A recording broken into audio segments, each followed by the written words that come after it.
us this morning in Sunday fellowship. We appreciate what the Father is doing in the message of sonship, and that you have uh, had the opportunity to respond, to hear and receive what the Father is saying of who we are to Him in spiritual sons and spiritual identity as we are the new as we are as the new created birth sons of God. That was a whole mouthful. I don't know why I'm getting tongue tied this morning. I got a lot of things on my mind, I guess. But anyway, we're going to talk to you this morning about an issue. Now, the title of the message, as you saw, and as I sent out the email, for those of you who get the email, I choose to live. Now, that's a contradiction somewhat in terms because some of you have been corrected by me and say, we don't choose. We have choices set before us that we make decisions. And I'm going to follow that idea because we do. We make decisions about choices before us on a daily basis. Matter of fact, you really don't realize how many decisions you make based on the choices set before you. Remember, choices are the things that come from the outside, decisions come from within. So every day is a decision process, and there's a reason for that. But I won't get into that. That's another story. But the reason I'm saying this is because I had this thought. I heard something recently, and the person said, I choose to live. And that pricked me. The Spirit pricked me. The Father pricked me and said, think about what they just said. And so as that thought whirled around in my thinking, a message came from that. I choose to live. But I didn't see it as choosing to live versus dying, physical death, biological death. I saw it as something that dealt with living on a daily basis. So before I go into all that, let's just get started with the notes, and I have my dear wife, Catherine, to read these things for me. Galatians 5:16 through 18. But I say, walk in the Spirit, and ye shall no way fulfill flesh's lust. For the flesh lusts against the Spirit, and the Spirit against the flesh. And these things are opposed one to the other, that ye should not do the things which ye desire. But if ye are led by the Spirit, ye are not under the law. Not under law. For many years I've been told I need to walk in the Spirit. Likewise, I've said to others, you need to learn to walk in the Spirit. Why do we say the words walk in the Spirit? Because that has been the answer for the issues we face in the world. Along with that idea came an issue we did not and could not see, the issue of identity, personal identity, where we begin what we call walking in the Spirit. We walk in a path leading us to learn to walk in the Spirit. Think about that word path for just a minute. Paths end and change throughout our lives. When the path you are on has come to an end, you either move onto a new path and live, or you stay and die. Romans 8:13. For if you are living in accord with the flesh, you are going to die. Romans 8:5 through 8. For those who live according to the flesh have their outlook shaped by the things of the flesh, but those who live according to the Spirit have their outlook shaped by the things of the Spirit. For the outlook of the flesh is death, but the outlook of the Spirit is life and peace, because the outlook of the flesh is hostile to God, for it does not submit to the law of God, nor is it able to do so. Those who are in the flesh cannot please God. Okay, thank you, babe. Let's talk about some of that Catherine just read for just a minute.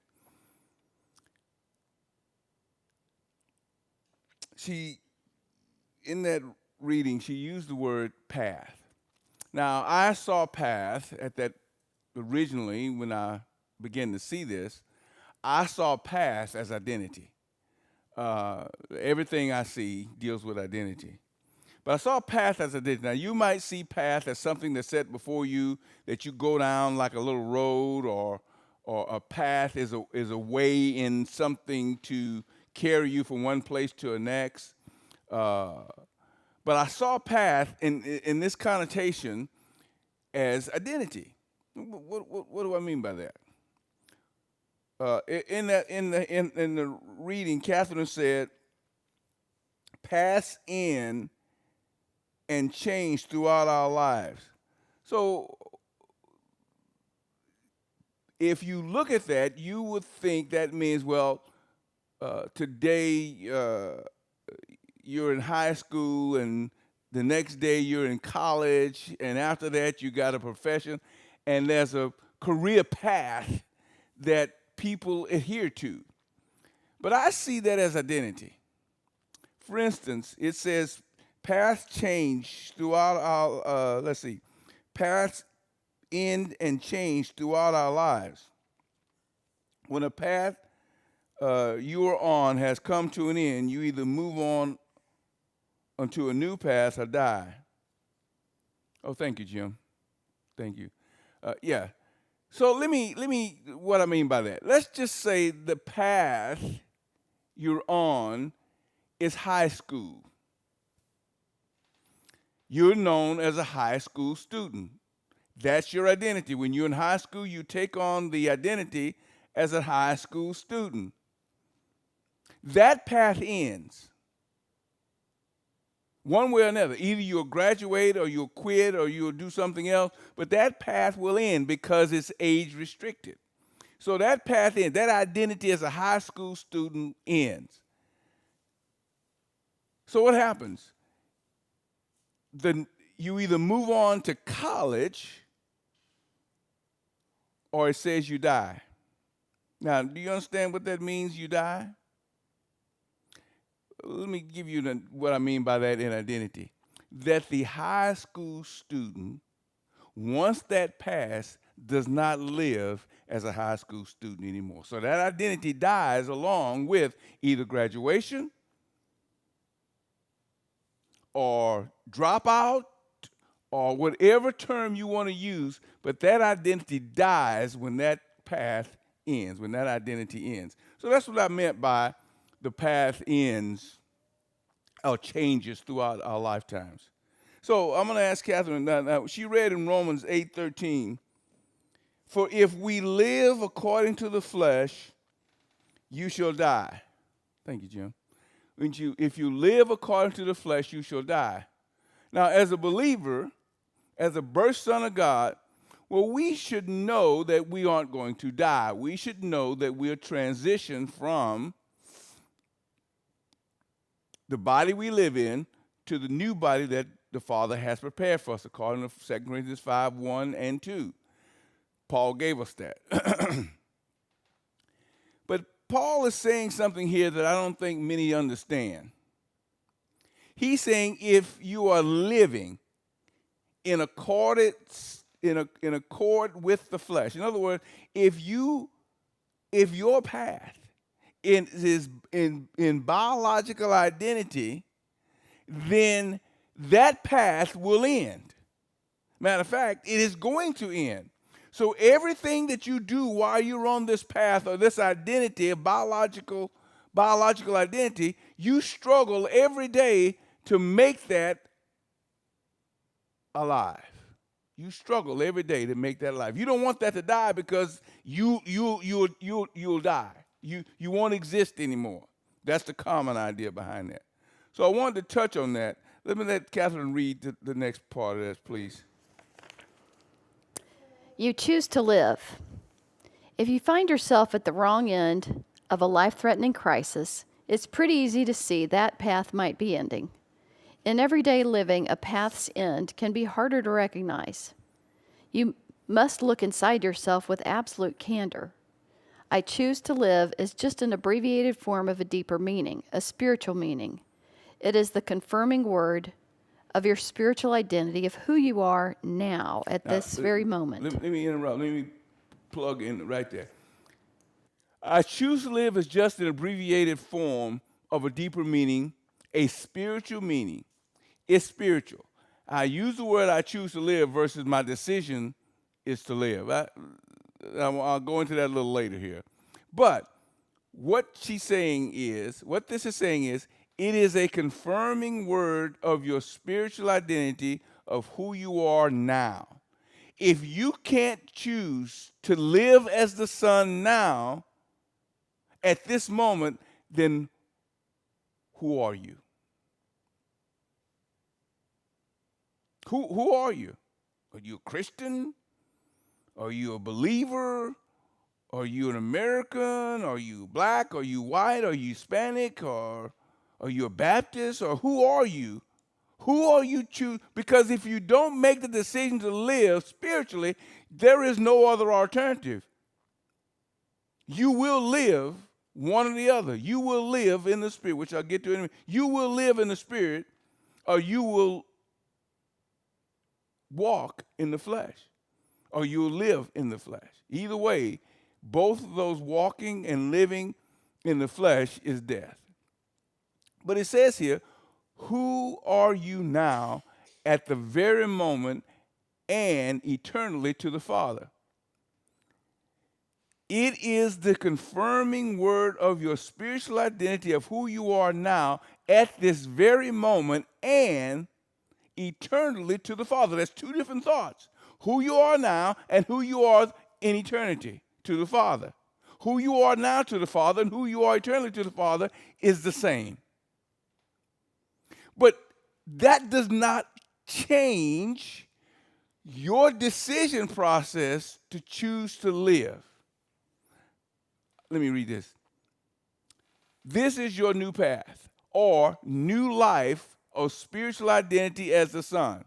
So when you saying, when I use the term path, I literally mean identity. This is your new path or your new life of spiritual identity as the Son. This is who you are from the inside, the inward man. I just shared that with somebody this week. I was talking about that this week. I say the inward man. We don't have an inward man. We are the inward man. Spiritually, we are the inward man. I am the Son of God. That's who I am. That's who I am. That's my inner man, the Son. That's me. So each day, I need to make a decision to be this person. The inward man, the spiritual Son of God. That's who you are. That's who I am right now. But there's no decision. If you don't make that decision, you say, well, I made a decision to receive Jesus. That's fine. But who'd you become because of that decision?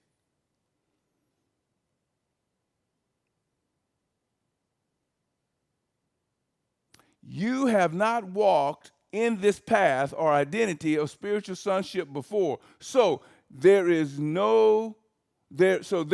a deep struggle. Now, some of you, or some of us, I'm going to make it some of you, you're struggling. Let me read this again. Listen.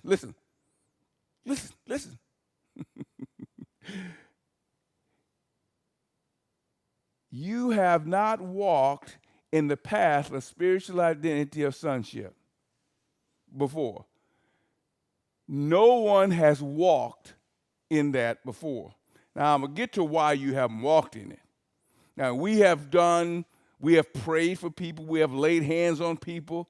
We went to Bible studies. We talked about that this morning. Jim and I and Catherine were talking about that Bible study thing this morning. We've had all of these things we've been involved with that we call walking in the Spirit. But I can assure you, that's not the truth. You might have been involved in some spiritual things, but walking? No, that's a precursor to that.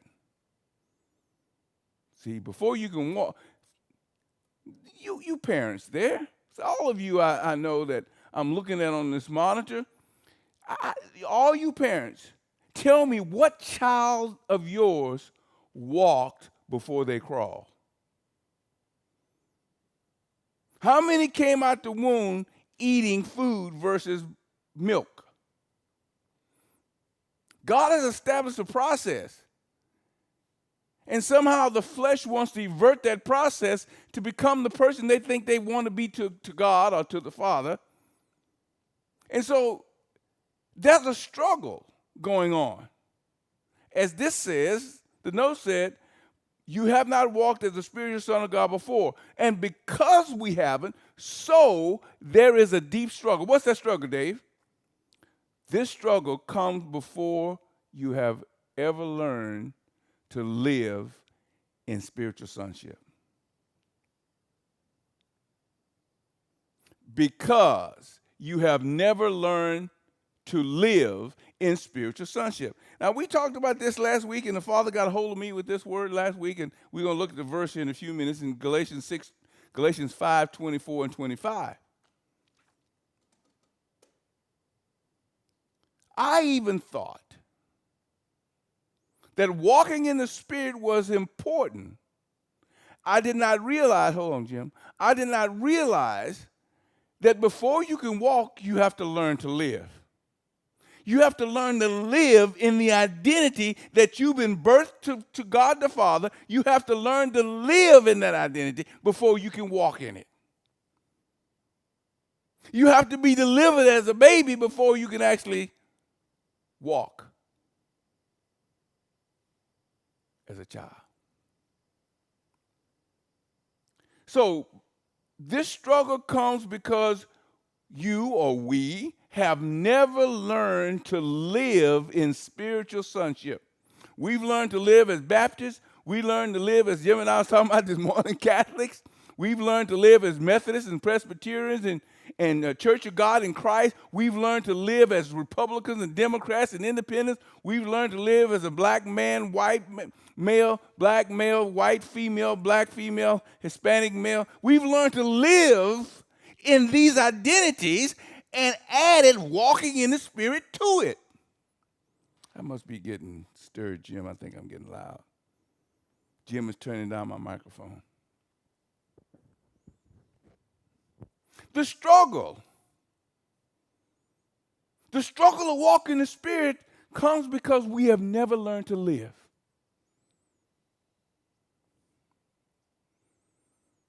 Babies have to live outside the womb. They have to learn to live long before they start walking. They even learn who they are. They even learn to respond to their parents' voice, their mother's voice, before they walk. What makes us different? Our Father has given us more than we could ask or think. He's given us himself. He's put a process in place called the process of sonship to teach us to live as the spiritual son of God. The process of sonship is the revelation of spiritual sonship.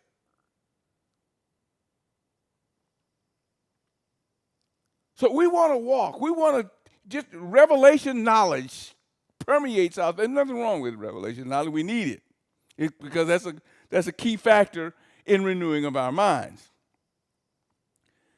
But we have been sidetracked that we need to walk in the Spirit. And whatever that means. If you talk to a good Baptist, walking in the Spirit is different than talking to somebody in Pentecostal circles. That walking in the Spirit is two different things. Before the Father, it's not. He knows what walking in the Spirit is because you can't walk before you learn to live. Let's look at this. Since we have been told we need to walk in the Spirit, we began with what we think that means, starting with the outside, bringing to light that which is inside. In other words, we start by doing something here in the flesh to try to bring forth something that's in the Spirit. Maybe that's Bible. Maybe that's fasting and praying. I have nothing against fasting, but fasting and praying is not the answer. Now, I'm not saying that you shouldn't, because I've done a lot of fasting. I still do fasting and praying. But I understand what that means.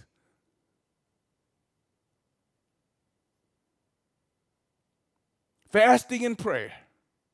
Reading your Bible till your eyeballs drop out. Doing good works, doing things to help others. All of those things are great, but none of that teaches us to walk. That's starting from the outside. You look at you and you take you and you apply you to a certain situation, and in the end, you call that walking in the Spirit. Matter of fact, one of the biggest distractors to walking in the Spirit is answered prayer. People don't understand God answered prayer not based on us, but based on His love. We see that in Matthew 7. We talked about that verse 100 times. Lord, Lord, in that day, many will say unto me, Lord, Lord, I've healed the sick in thy name. I've cast out devils in thy name. I've done mighty works in thy name. All answer to prayer. All have benefited the people that it happened to. But they weren't walking in the Spirit. According to Jesus, I will say unto them, depart from me, you worker of iniquity. I never knew you. So, working from the outside, calling those things that we do, walking in the Spirit, because we're trying to reveal who we are by doing something, not being someone. Doing something, not being someone. Let me say that a third time. Doing something, not being someone. Unfortunately, that is not the place to begin. So, Catherine, would you read those verses for us, please? Galatians 5:16. But I say, walk in the Spirit, and ye shall no way fulfill flesh's lust. Everybody says this, but few ever come to now live it. In other words, everybody say walk in the Spirit and you will not fulfill lust of the flesh, but very few, nobody ever lives that because they don't understand that. Keep going. Romans 8:5. For those who live according to the flesh have their outlook shaped by the things of the flesh. Okay. Those who live according to the flesh have their outlook shaped by the flesh, working from the outside, looking in. Philippians 1:22. But if I live in the flesh, this is the fruit of my labor, yet what I shall choose I wot not. But we were never told to live in the Spirit first. We must learn to live in the Spirit, and as a result, we will walk in the Spirit spontaneously. Let me say that again. We were never told to live in the Spirit first. We must learn to live in the Spirit. As a result, we will walk in the Spirit spontaneously. When you learn who you are, when you learn to live in who you are spiritually, walking is a spontaneous outworking of the same Spirit of the Son of God. Matter of fact, the walking will be a manifestation of the Father. That's what Jesus said in John 14. He said, it's not I that do the works, but my Father in me. He doeth the work. I mean, that whole chapter deals with the Father and Son identity. That you're one with the Father. So, spontaneous outworking of living is walking. For instance, just let me give you a quick example of what I mean. I just gave you an example of a high school student. When you're in high school, you're living as a high school student. So when you get up to go to class, it's a spontaneous, you're walking from class to class as a high school student. It's spontaneous. You don't even think about it. You just know you got to go to class. Why? Because your identity is high school student. You're not just attending high school. You are a high school student. Why? Because you're enrolled. That's your new identity as long as you're there. So you're walking as a high school student because you live that way. Now, you can plug that in on almost anything. So I'm not going to give you a bunch of examples. But Jesus said this. You want to read that, babe?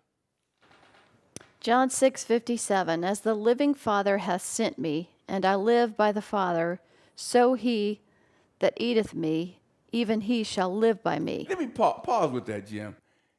Everybody takes this and makes it two different things. Hear what Jesus is saying. Please hear this. He's not talking about the two-person gospel here.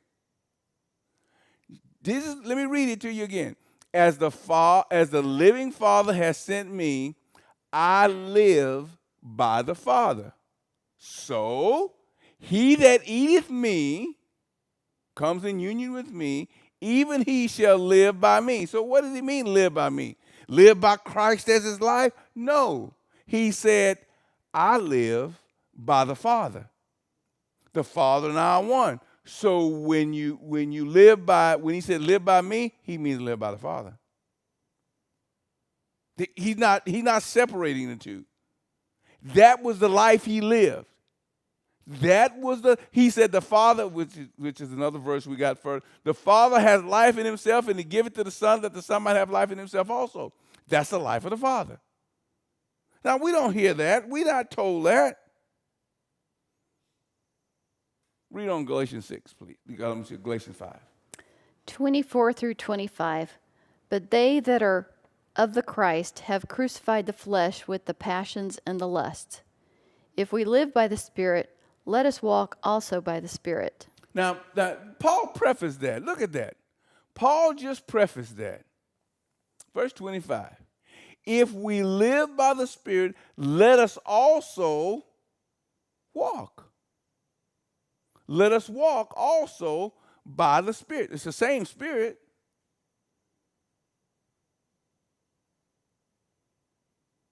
It is the same. It doesn't change. The identity of Spirit doesn't change. The expression of it does, but the identity stays the same. If we live by the Spirit, let us walk also by the Spirit. So Paul is saying, if you're going to live, if you're living in the Spirit, that's your spontaneous outworking of walking. Now, there's a little caveat to this, and I'll get there in a minute, because I want you to know something. Just because you walk in your flesh doesn't necessarily mean, but we'll get there in a second. Keep reading, please. Today I choose to live. That sounds great, but God the Father has provided a process for us to come to our new spiritual path, our new spiritual identity to Him. This is called the process of sonship. In His love and grace, we are taught to live in the spirit of new identity. Mm-hmm. This is a process, and the Father set before us a way to participate. Now, pause. What we're saying with this is the process of sonship is set by God.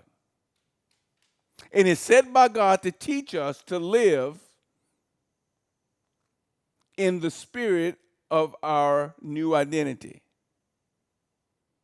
He did that. But he's set aside, he's made provision for us to participate in our walking. He made provisions for us to do that. He made provision for us to come to understand our identity spiritually. I mean, if you want to know who you are and you have trouble, you can always just go pull up your birth certificate and take a look at it. Oh, yeah, I was born at 12:55 on the 15th of June. And, I mean, you can read what people have written about you in your beginning. I mean, they're only going to write about you from the time you came out of your mother's womb. You really started before then, but that's where we start. That's where humans start in the flesh. So they all start with what the day you came out of your mother's womb. We have so God has provided, set before us a way to participate. Let's keep reading, please. We have the power each day to say, I choose to live. But that statement is incomplete without the spiritual identity of whom we choose to live. Oh, okay. So it's not just I choose to live. It's powerless or incomplete without spiritual identity of whom we choose to live. Keep going. Daily we must receive the finished work of spiritual birth of God the Father to have the power to believe in our spiritual sonship. Let's pause. I want to say something about this. I was writing this the other day, and I wrote this. We must, everybody mostly in Christianity, evangelical circles, we use the term the finished work of the cross. Jim, you've heard that before, haven't you? You guys have heard that. The finished work of the cross, the finished work of Calvary. We use that term, the finished work of the cross.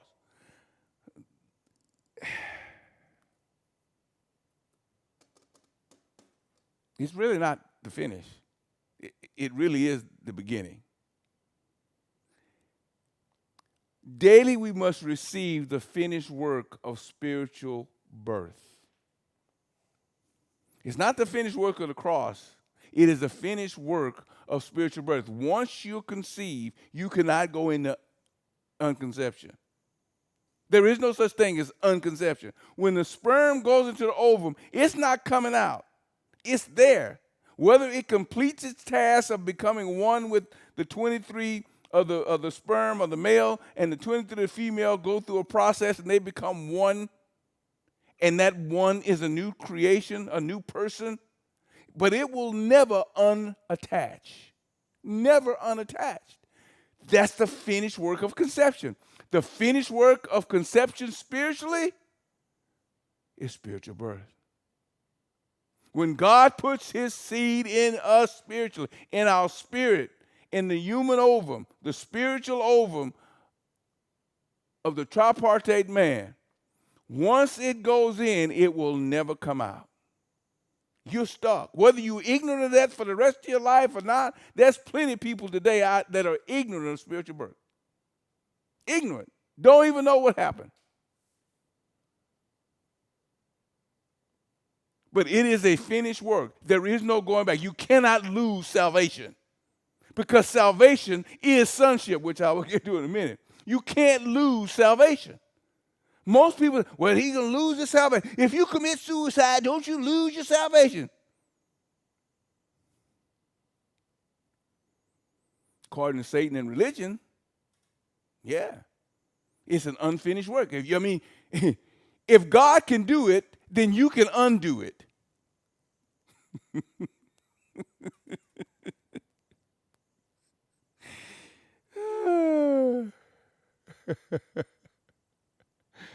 If God has to do your salvation,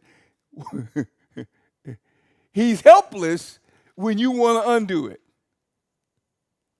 Think about the foolishness in that, guys. You're going to lose your salvation if you do this, and this. They do not understand the finished work of spiritual birth of God the Father. So, daily we must receive the finished work of spiritual birth of God the Father to have the power to believe in our spiritual sonship. Let me say that again. I was speaking in tongues. Let me slow it down. Somewhere from the time your eyes open, there has to be something in you that knows that you cannot be anyone else today but the spiritual birth Son of the Father. That then gives you power to walk or to believe in spiritual sonship.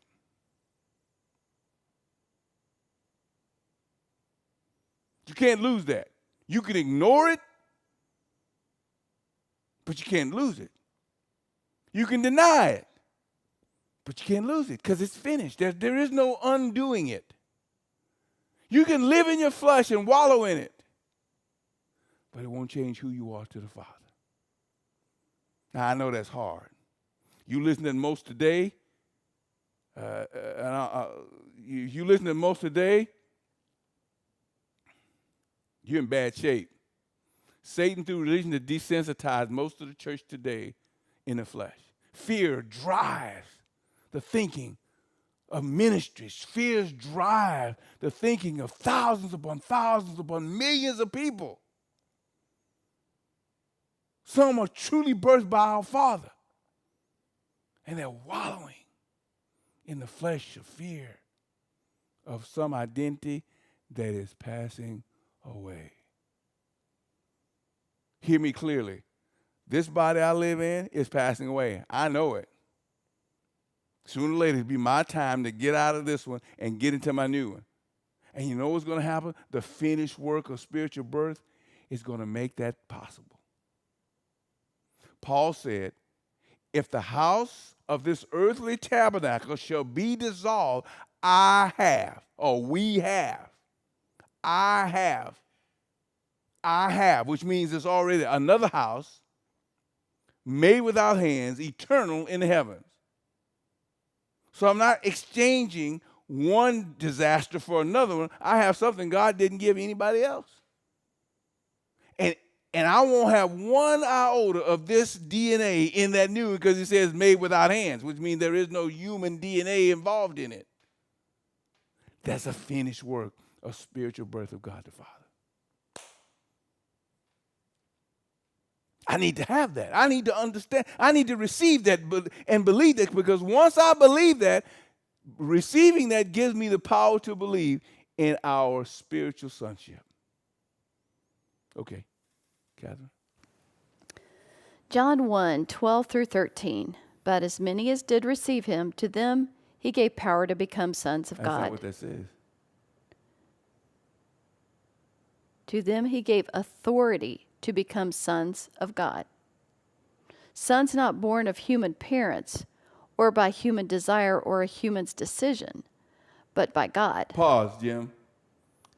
I took that translation because of the way it said those things.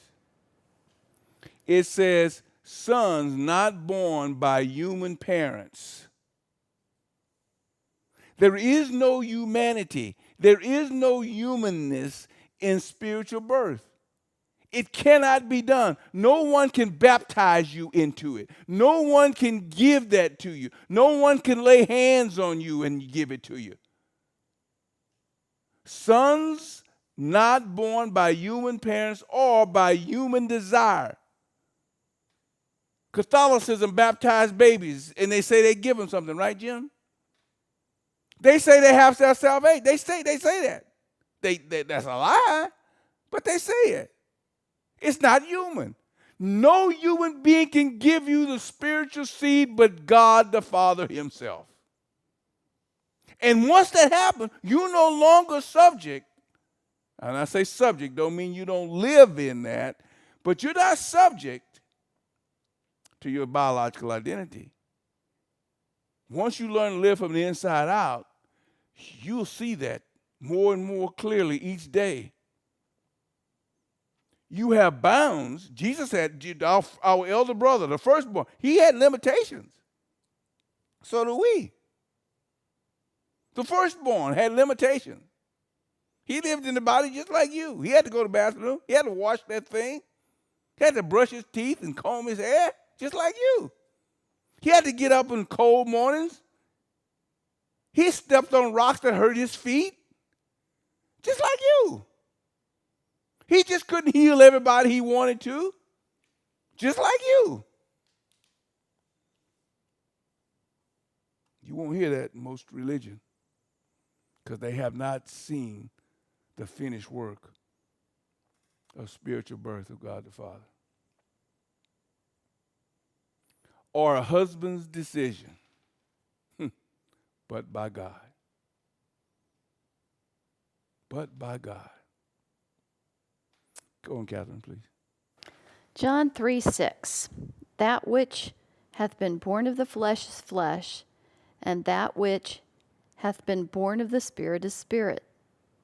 1 Peter 1:23. For you have been born again, but not to a life that will quickly end. Your new life will last forever because it comes from the eternal living Word of God. The path or identity we declare each day is, I choose to live today as the spiritual son to you, Father. No other path, identity, or life exists for the spiritual birthed sons to live than the life of the Father who birthed them. This is the equality of sonship, which flows from the spiritual fatherhood of God. Let's go back a little bit. I want to talk about that just for a second. The path or identity we declare each day is, I choose to live today as the spiritual son to you, Father. Not I choose to live today as the spiritual son of God. It's you're talking to the Father. You're telling him, Father, you birthed me. I want to live the spiritual son you birthed me to be to you. That needs to be between you and the Father, not between you and anybody else. I use the word choose, but it's a decision. That decision daily separates who you are in the flesh and who you are to the Father. No other path, identity, or life exists for the spiritual birth sons to live than the life of the Father who birthed them. We'll get to that in a minute in these verses. There is no life. When God puts Christ in us, the life of Christ is the life of the Father. Let me say it again, in case you didn't read that. The life of Jesus is the life of the Father. He had no life outside of that which is of the Father. Today have I begotten thee. For you are my son, today have I begotten thee. And when the Holy Ghost shall come upon you, you shall conceive in your womb, and that child shall be called the Son of God.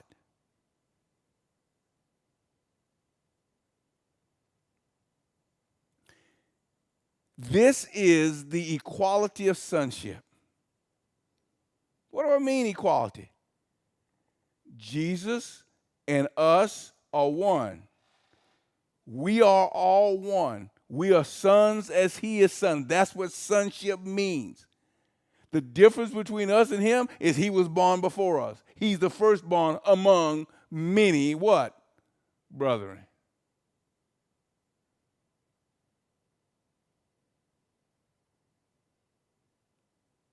There's equality in that. But the equality extends all the way to the Father. And I wrote in here, which flows from the spiritual fatherhood of God.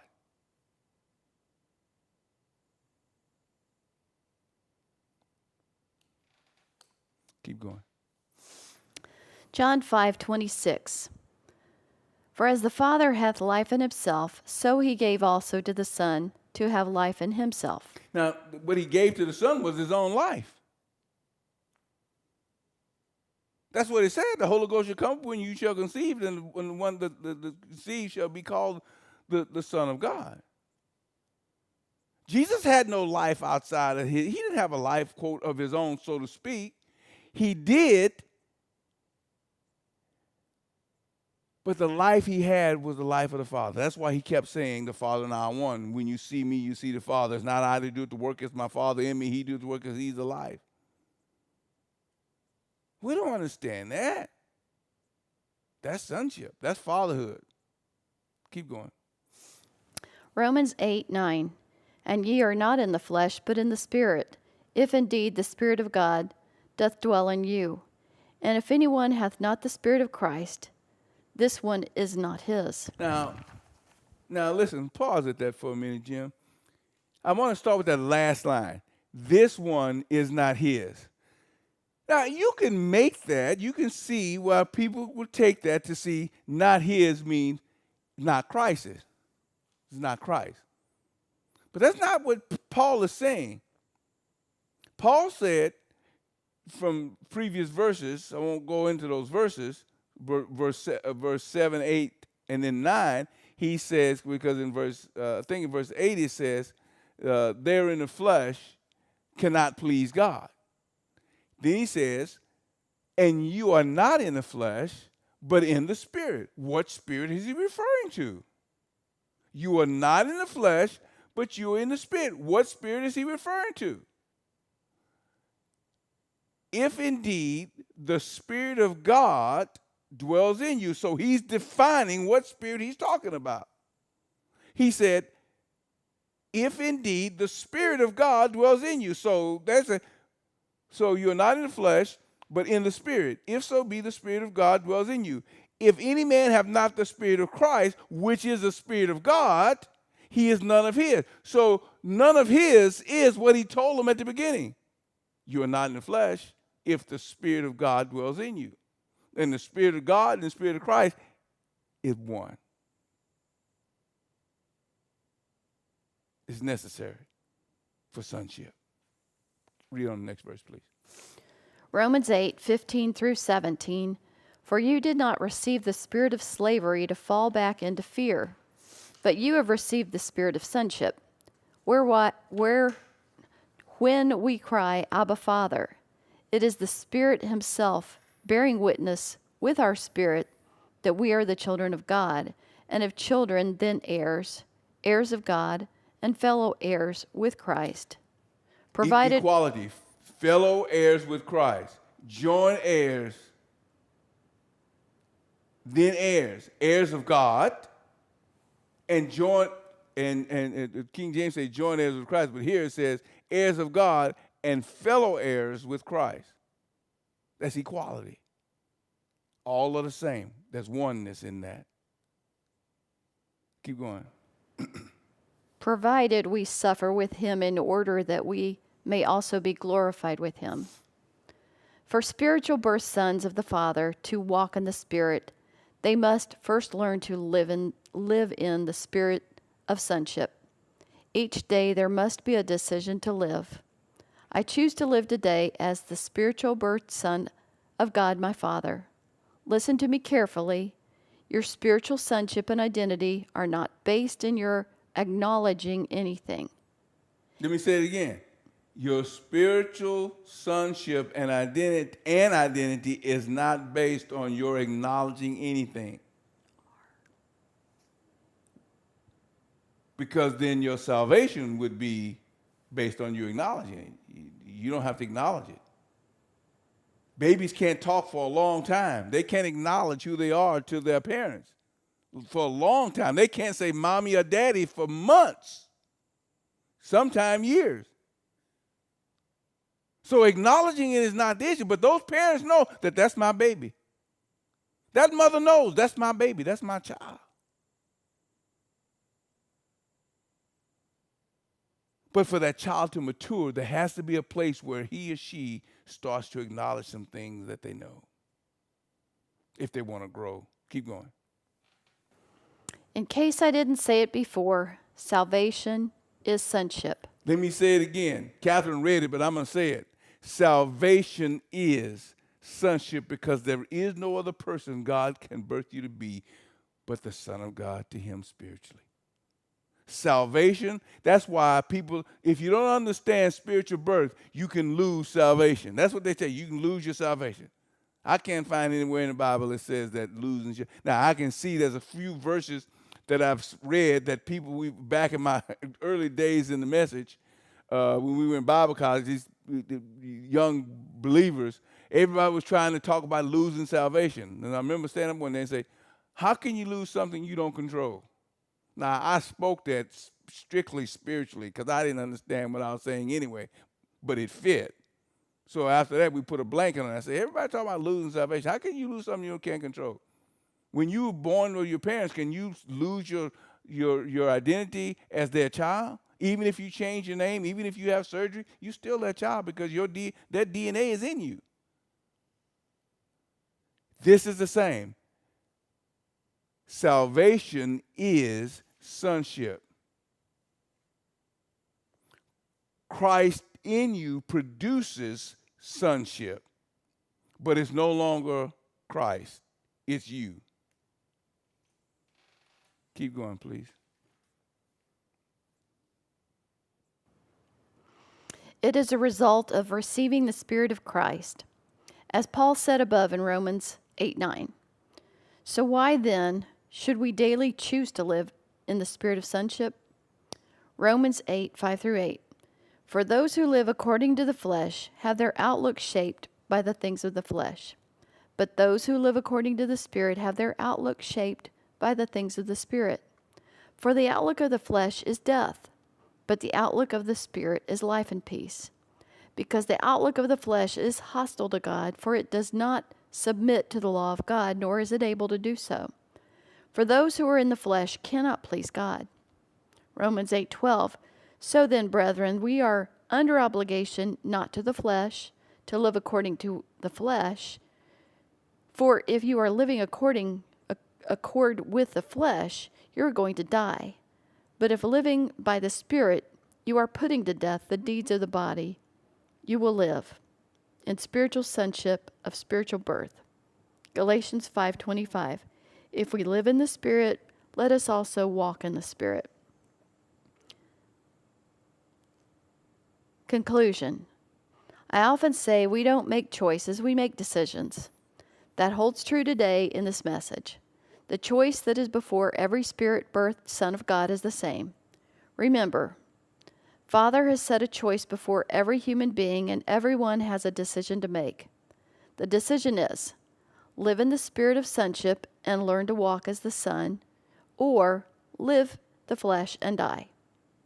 Perhaps my title should have been, I make a decision of sonship, or maybe, today I live who I am, the spiritual son of my Father. I think you get the picture. No matter how you say it, you must learn to live in the identity of spiritual birth. Only then can you walk in the spiritual identity of sonship, in oneness of the Father. Today I choose to live from the inside out as the spiritual birthed Son of my Father. Hebrews 4:2, for the good news of spiritual identity as the Son came to us just as to them, but the message they heard did not benefit them because they were not united by faith of spiritual sonship with those who listened.